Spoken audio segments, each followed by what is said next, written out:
shorter episodes, but nonetheless, we are almost officially live here on our third episode of the day in our, I guess we're officially calling it the Hot Mic Let's Talk podcast studio. Wow, WWE wrestling arena.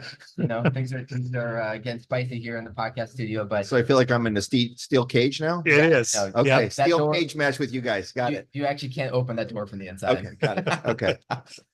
Kevin's over here. We're running the back here, podcast 3 of the day, alongside yes, we got two Eric's. Two Ks even. Two Erics with a K here. Yeah, we have at least 4 smart parents in this, right?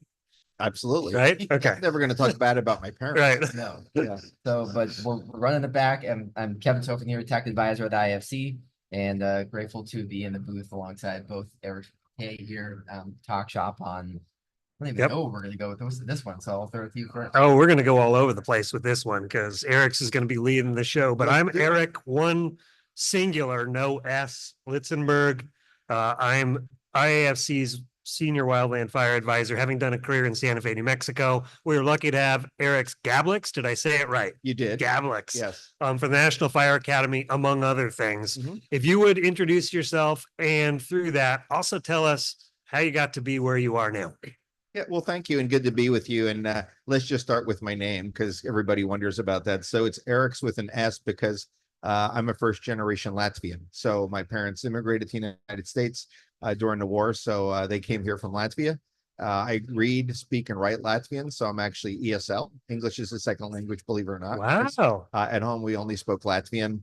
But in Latvian tradition, all men's names end in S and women's names end in A. So there's masculine and feminine endings. So we can get that off the table now. Done. But bring it up again. You're good. But my background is I started as a volunteer firefighter in New Jersey in 1980 in Adelphia, central New Jersey, Monmouth County. So community of about 30,000 with 5 volunteer fire stations providing fire protection. So EMS was handled by a volunteer rescue squad, but did that as really somebody asked me, have you ever thought about being in a volunteer fire company? So I did that and had a great time. And then I worked for the sheriff's office as a 911 operator, fire dispatcher for 10 years. Moved to Oregon when I got married. In Oregon, I joined an organization known as Tualatin Valley Fire and Rescue. So served with them for a number of years. And then I went to work for the state with the Department of Public Safety Standards and Training.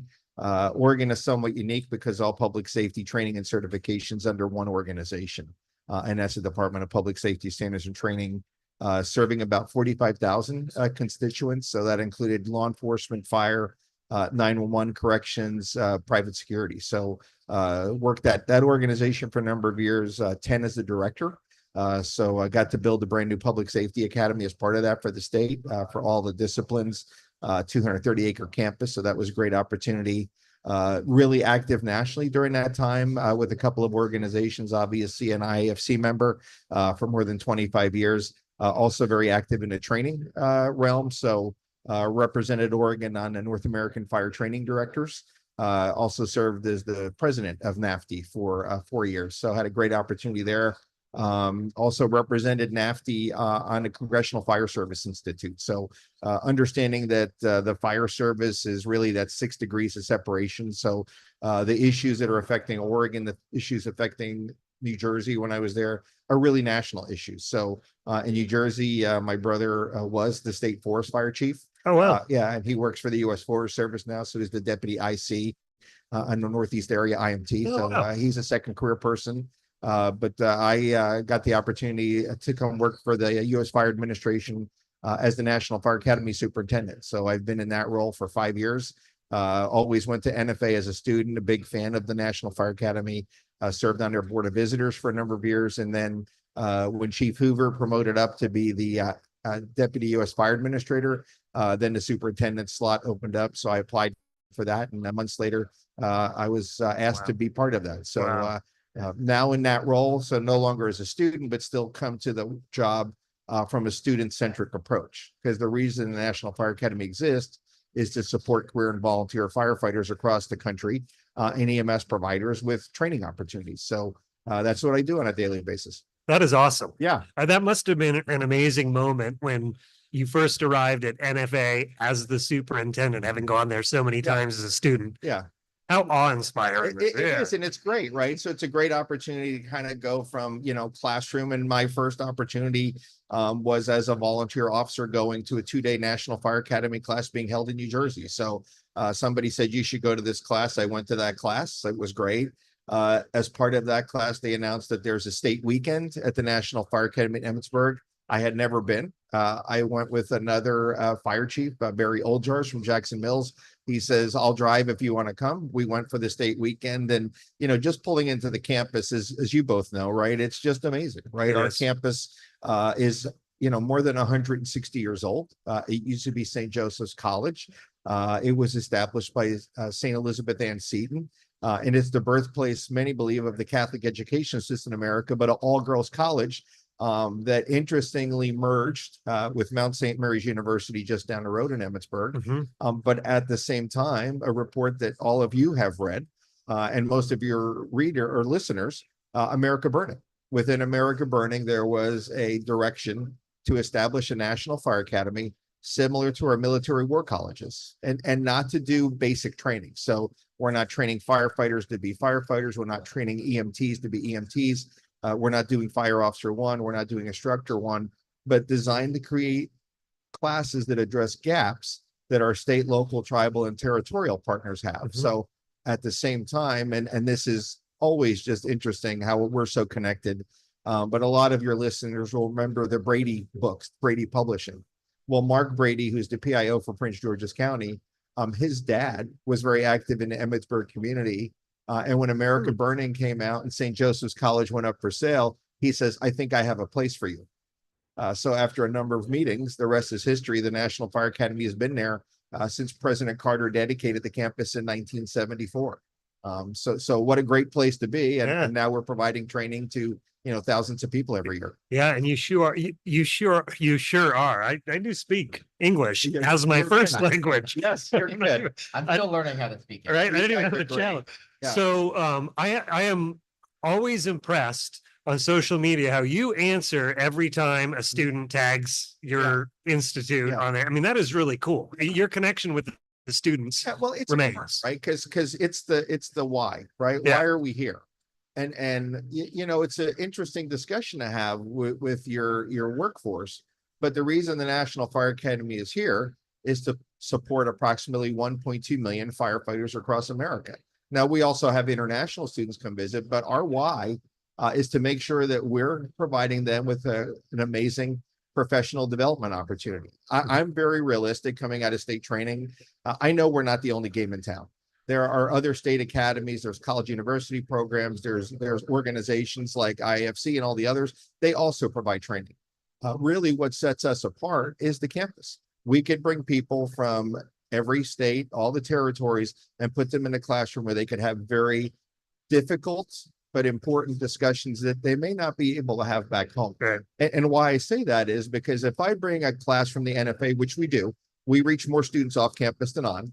But if I bring a class to a given state and we're going to talk about leadership issues, that discussion may be kind of chilled because the person next to you or across from you may know somebody that works in your agency, right? They may have worked in your agency, right? So in this social media age, and I know we're streaming this, but people are texting across the room in classes, right? They're texting here at FRI saying, they're fact checking even who the speaker is, right? Why are you standing in front of us? Everybody just Googles it, right? So who are you? And I've seen you post on LinkedIn before where you mentioned that NFA is your academy. Correct. Your academy here to use. Yes. And for maybe members who have never been to the NFA, why should this be their wake-up call to consider, maybe I should consider applying to get into a class there? Yeah, and it's a great question. And I believe in it's your National Fire Academy because that's why we exist, right? I have the privilege and the honor to serve as a superintendent, but I work for all of you, right? I work for America's Fire Service. I work for the American taxpayer. So I have to make sure that we're providing a service and a product, and our product is the training that meets your expectations, that fits certain gaps. So what I would say to people listening is at least once come to the National Fire Academy. You'll be in a class with your peers from across the country. You'll be having very difficult discussions, very important discussions. And you may not get a week's worth of information out of that class or 2 weeks, but if you get nuggets of information that you could take back, that's worth the trip. The other thing equally important, it's not just the class and the classroom, but it's the environment. You are in a group with your peers. So it's people perhaps from a larger department, from a smaller department. They may be career, they may be combination, they may be volunteer, but they are leading an organization just like you are. So how do we have those discussions? That person next to you may have just dealt with the same issue you have. That person across from you may have that issue pop up when they go home. So what I tell our folks is if you come just for the class, you're missing out on what the NFA is all about. The NFA is really to create that peer network. And in some cases, especially in our executive fire officer program, it's a network of people that could become your confidants. And what I mean by that is you have a tough issue you're working on. Do you have a group of peers that you can call and just say, hey, I just want to talk to somebody about this. I can't do it internally with my assistant chiefs because it's an organizational issue, but I just want to bounce something off of you. And they're willing to listen and maybe give some ideas, but not make a decision for you, right? But at least they could tell you if you're, not out of the ballpark, you're looking at the right things. So that's that NFA experience that I think is so special and even more special when you add in people from other countries. So we had somebody last week from New South Wales, Australia Fire Service, right? Their model is very different than ours, but they're here to learn and listen to what's happening in the US, but also, American fire chiefs, US fire chiefs are learning from them. So that's what sets us apart. And that's why I tell people, come at least once. And if you come once, you're going to come back. I will echo that. Yeah. I encourage everybody, go at least once. Yeah. And I actually believe entirely they'll go back. Yeah. Because it is quite an experience for everything you just described. Yes. Yeah. So I'm going to take a step back for a second. You talk about America Burning, which of course established everything you're working with now, 1972, 73. And I think there were two formal revisions of it. Yes. And there's in recent years been sort of an informal fourth revision, which is really looking at the fact that America in some ways is quite literally burning right now with the Sure. growth in wildland fire and number of acres and destruction of homes. A lot of the statistics we saw with the original America burning in the built environment, Right. We're seeing similarly alarming statistics in the urban interface, non-built environment. What are you all at the National Fire Academy doing with maybe changes in curriculums or the kind of audiences you're approaching to represent that? Yeah. And a couple of things are going on. So one is if you go back and look at America Burning, right, 50 years ago last year. So America is still burning. But what the original America Burning didn't really focus on as much as we are today, which is the wildfire issue, right? So we still have, and we have done, let me take a step back. The government, the federal government has worked very well with our fire service partners, our national organizations to address America's fire problem. We have reduced firefighter injuries and deaths. We have reduced civilian deaths, but sadly, we're still seeing 3,000 civilian deaths every year in our country. So we still have a civilian fire death issue. A lot of those people don't have smoke alarms, right? So we still have a lot of work to do. But collectively, we've done a lot of good things moving forward, but now we also have really wrapped into our discussions the wildfire situation, and not just the wildland urban interface, but wildfire as a whole. Because most of the times when people hear wildfire, they're thinking, oh, that's the US Forest Service, that's a BLM issue. That happens somewhere out west, right? In the forest where the mountains are. But honestly, you look at where we're at today in the United States, we're in a year-round wildfire posture, depending on what part of the country you're in. Right. Right now, we have structural fire resources mobilized in other states supporting structural fire protection. Even the state of California has requested through EMAC and other mutual aid compacts assistance where Oregon, Washington, Arizona, Idaho sent structural resources in to provide services. So not only are we addressing those on a regional basis and on a state by state basis, but even on a national basis. So that wildfire discussion, that WUI discussion is getting a lot of attention, and rightfully so. And we've even made a decision at the U.S. Fire Administration is that we're using the word wildfire more than WUI because people get what a wildfire is. People don't understand when you say WUI. Obviously, both of you, your listeners, they work in the space, they get it. But when you talk to others, they go, "Oh, wildland urban interface." I live in a city. Yeah. Well, if you apply to me. right, it doesn't apply to you. But you look at last summer. New York City Fire Department was responding to wildland urban Or interface. even today, or maybe last night, Texas governor just issued a Yes. declaration of emergency Yeah. for almost every county in the Yeah. state. Yeah, so It's everywhere. It's right, everywhere. so Yeah. that reality is there, but that reality is also front and center for the fire administration. So I'll just tell your listeners, and I'll just create the tease. But Google Nearest, National Emergency Response Information System, right? We're creating a different data collection platform for incident response. I know you're both very active in that discussion, but we need to do a better job of not only collecting data, but using that data to tell our story. So Nearest is going to give us that information. We've worked with our National Association of State Foresters.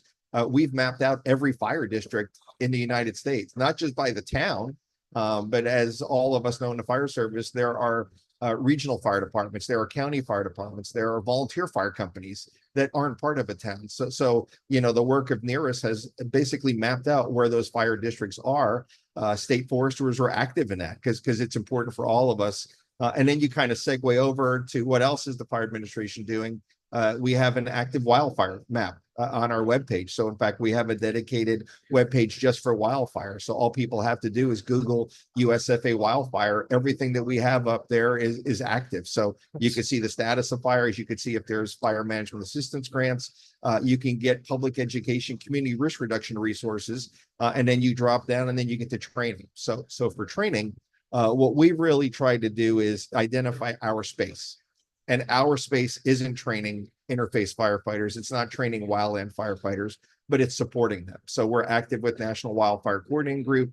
We're active with Fire Scopes. We're on all their groups. We're on their training committees. But we also are amplifying the message of NWCG. So for example, in the interface firefighter, we host the NWCG S130, S190 classes for the online portion. So, a fire academy, a fire department that says we need more training. Okay, time is money, right? We can't send everybody to the academy, but you can log in, get your S130, S190, L180 online, get that out of the way, and then do the hands-on portions with an instructor, and then you're there, right? So how do we work smarter, not harder, in today's day and age? So that's one partnership with NWCG. We also have created programs for gaps. So we have incident command classes for structural responders, right? Again, not the NWCG series, not the division group supervisor, not that. We should go there for those. But for that interface department that's never had this happen, here's a 2-day class to help you, right? Also, where we noticed some gaps was in community risk reduction. How do we get homeowners, how do we get home associations thinking about, could this happen here, and what do we do to mitigate the risk? So we've got a lot of classes in that. They're being updated. And then some new things that we're working on. International Association of Firefighters has an amazing program called RTI, Responding to the Interface. So we're working with them. They're doing train-to-trainer classes that we're funding in a lot of parts of the country so we can get that training to them.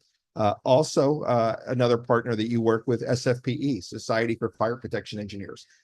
They, through an AFG grant, created a program called Risk Assessment and Mitigation. That program ran its course. They met with us and said, we think there's value for the NFA to look at what we're doing. And what we said is, look, most of our classes are 2 days for off campus. And they go, we think that that's what's missing from our class is the application phase. So we contract with SFPE. They're developing and delivering right now pilot classes for us, but we're going to have a 2-day risk assessment mitigation class for that we're going to basically add to our off-campus delivery. So again, another partnership. And then I think the one, Eric, that you're really involved in, with which us, will also get Kevin excited. I'm I know. prefacing this. Get ready, Kevin. I'm on the edge of my seat. Yep. Well, we were contacted by the IFF-IFC Wildfire Committee, and NWCG joined the discussion, but there is a new UAS class coming out. I actually had that on my notes because I've been working with Jeff Pritchard. Right. And Jeff, I know, is active with all of you, and really, what I would say, one of those tech savvy people, right? So he's constantly looking for tomorrow, which is great. But he said, look, there's a gap right now, and that gap is that if we do have a wildfire and it becomes a declaration, we're not going to be able to use the UAS systems unless we meet the NWCG standard. So Jeff and I go back to my time in Oregon.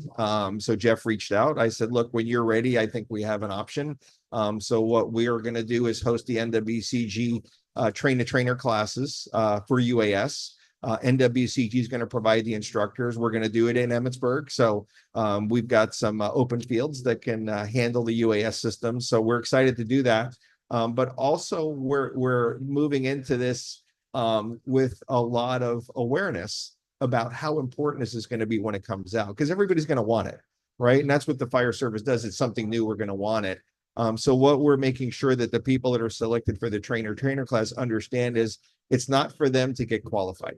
It's for them to be qualified so they can teach others. So the idea is go back to your state, go back to your department, and then you become an instructor that basically teaches people how to fish, right? So it's not just a one and done. Our expectation for you and your fire chief that's signing your application that says you're coming is that you're going to go back and offer these classes in your state. So they may eventually become part of our library of offerings that we support. But really, the idea is to get these folks into the training, to get them qualified to teach the NWCG class. And that's a big deal for us and for our partners, because without that recognition from NWCG, it's just a class, right? To have that NWCG, that qualification allows them to actually be deployed.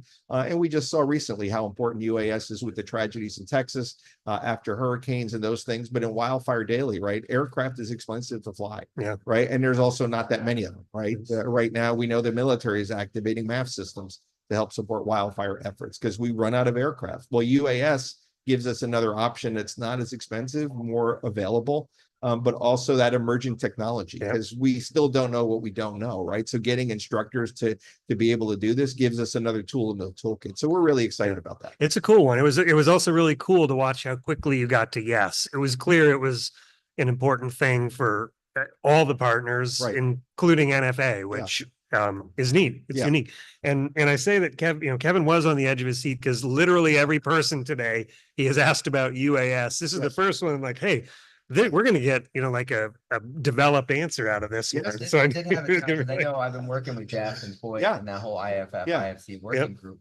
And to me, it's a great, huge step forward for all things UAS drones. And no, this is not a toy. It is a tool, but even more so than a tool, there is now legitimate training courses at NFA. To me, that's a major standard of how drones are being seen as another piece of necessary equipment within fire service operations, no different than hose or PPE or truck. And it's exciting to see how drones again are just becoming commonplace, because when you think about just the ability to work across state lines, whether it's fixed wings or quadcopters, they give us such a, I would say, unfair advantage, but they give us an advantage that we need to be able to have better situation awareness for fighting wildfires. Yes, no, and I think the timing was perfect for everybody on this.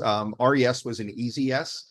What we look at is what are the gaps, and this is a gap. So I think it's pretty cool that we're able to get this done with really a few phone calls and just a couple of months, right? But the other thing is the partnership. So NWCG, we're very active with them. We have full-time staff at Boise, right, at the National Emergency Fire Center. So we're talking with our federal partners all the time, but we also understand whether it's federal or state wildfire agencies, they're strapped, right? They only have so many dollars and so many people.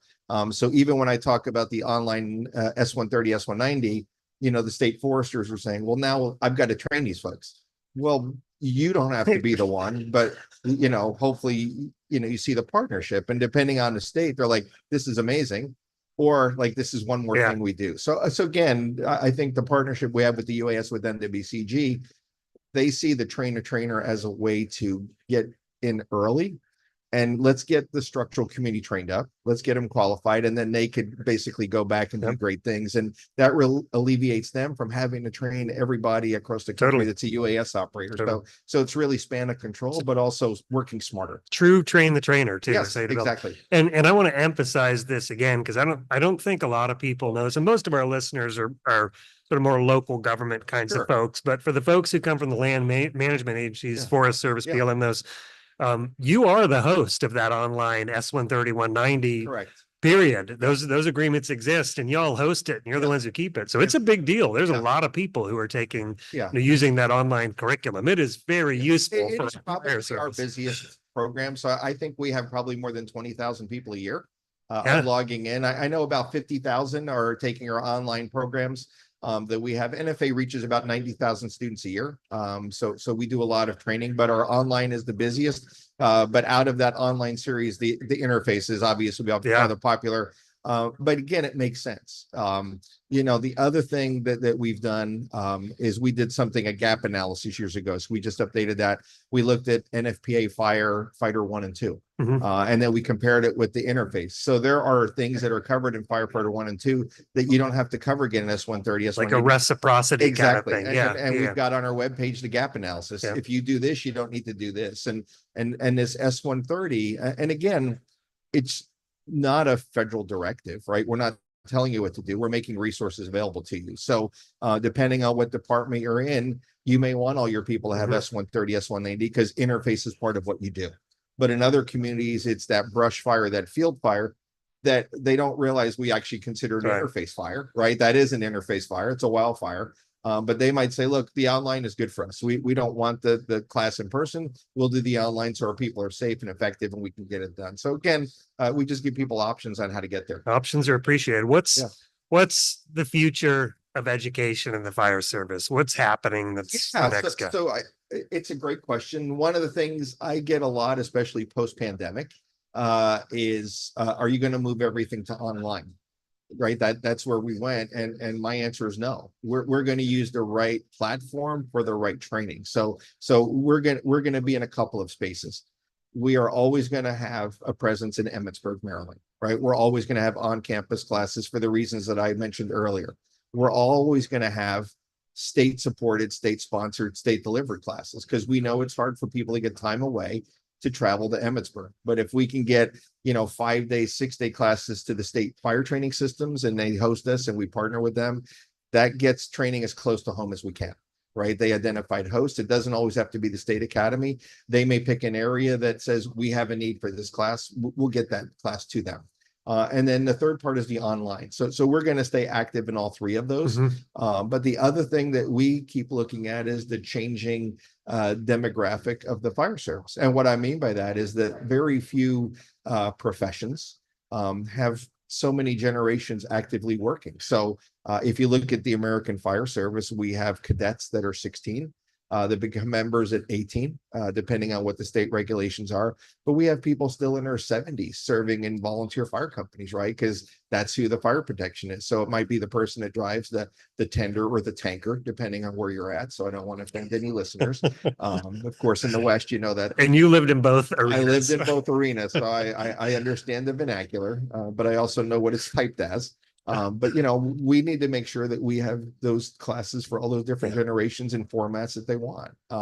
So it's kind of cool, right? But it's also a challenge because it's not that easy. One little thing that we created is we moved to bring your own devices on campus. So we're not going to be printing student manuals anymore in October because most people say, I don't want this, right? But then you have that one person in class with the highlighter that says, where's the book? Right. So that's that generational issue, but we work through it. Yeah.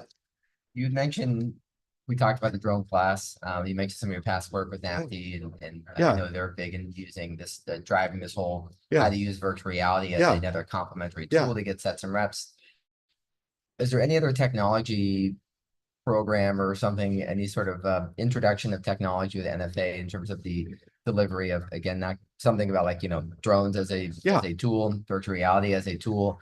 Is there anything else that you're tracking or monitoring for the next 1 to 5, 10 years that you think might be another tech trend that may bring value to the fire service that NFA may look into? Yes. And it's a tech trend, but it's not a trend, it's a reality. And NERIS is bringing this forward. And that is that we have more technology and data available at our fingertips than ever before. So with our partnership with FRI, which is the contractor building out NERIS, all the tutorials for how to enter a fire report are going to be there on YouTube, right? Tutorials. Go there and learn how to do it.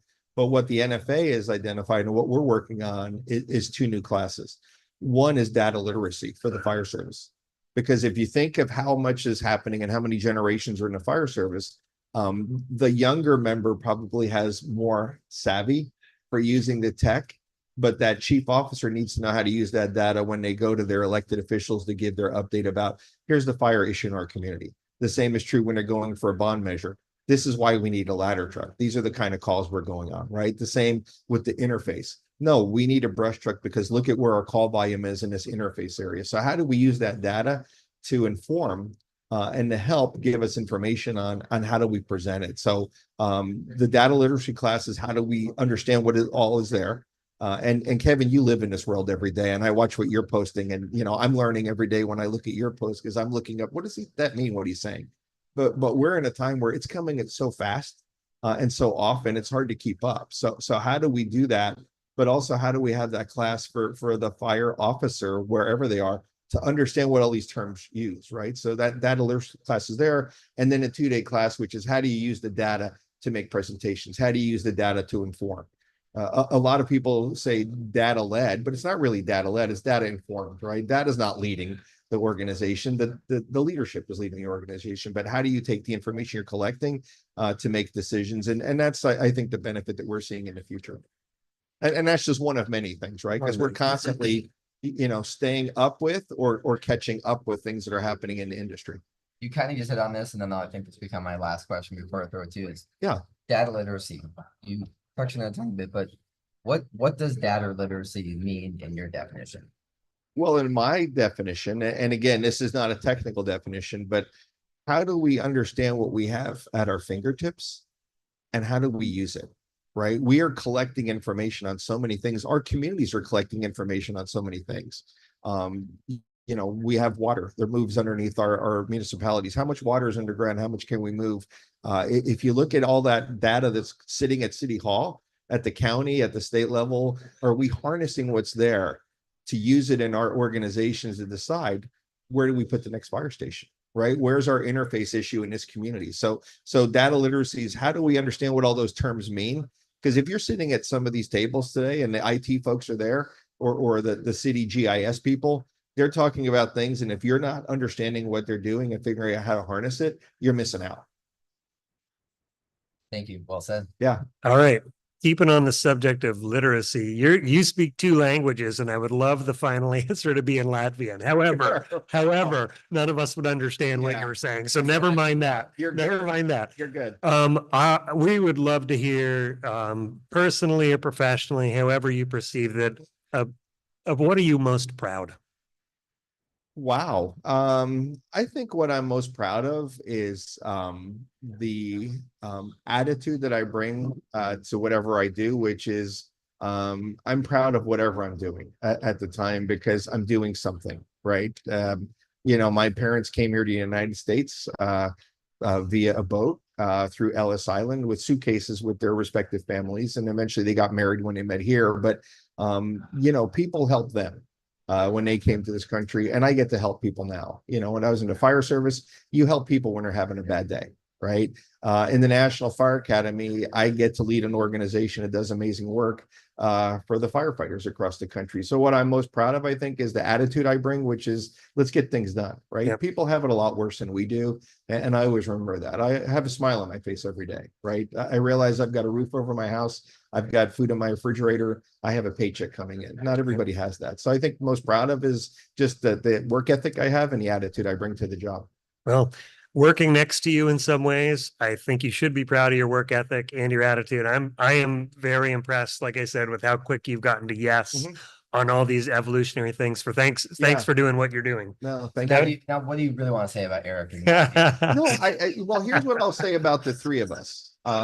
And we take this for granted, but all 3 of us are mentoring other people, but we don't realize it, right? There were people along the ways that told us to go to this class, or you should go to this, or you should read this book. And we did it. We didn't know why, but we did it. So the 3 of us are doing the same thing now, right? We're mentoring. People are listening to this saying, hey, maybe I'll sign up and go to the National Fire Academy, right? When they get there, we'll give them a great experience, but we're mentoring people. And I think we take for granted how important that is to have those, you take a few minutes and say to somebody, hey, how's it going? Have you been to this? We take it for granted. Yeah. Time is time, right? But take the time, right? People are important. You're here. That's officially the mic drop on that one. There you go. Thanks for being here, man. My pleasure. Thanks for having me.